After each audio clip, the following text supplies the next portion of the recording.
On voit que Yosef était vendu en Égypte. Le pauvre, ils l'ont jeté dans un trou avec des scorpions et des serpents. Et ils pensaient qu'il allait mourir là-bas. Pour finir, ils l'ont tiré. Il était tout nu, ils ont enlevé ses habits. Ils l'ont vendu à des Ishmaélites, aux Médanim, après à Potiphar, après sa femme qui veut coucher avec lui. Il s'enfuit, après on le met en prison. Des années de souffrance. Mais regardez la main de Dieu. Lorsqu'on l'a pris, on l'a sorti du trou, on l'a vendu aux Ishmaélites. Les Ishmaélites, c'est écrit dans Rachid, d'habitude, ils transportent avec eux du camphre, des choses qui sont très très mauvaises. Et là, ils vendaient des aromates, du baume, des parfums.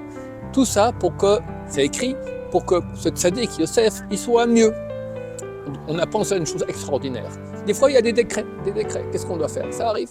Mais chaque partie du décret, elle est indépendante. Et Dieu peut décréter un mal X et un bien Y. Il faut comprendre que chaque chose est complètement définie, jugée, acceptée par Hachem.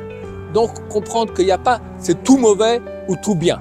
Même quelqu'un qui a tout mauvais, au Hachem, tu as 2 pieds, tu as une tête, tu es vivant, il y a beaucoup de bien aussi. Donc, il faut voir le bien et savoir que Dieu fait tout pour le bien.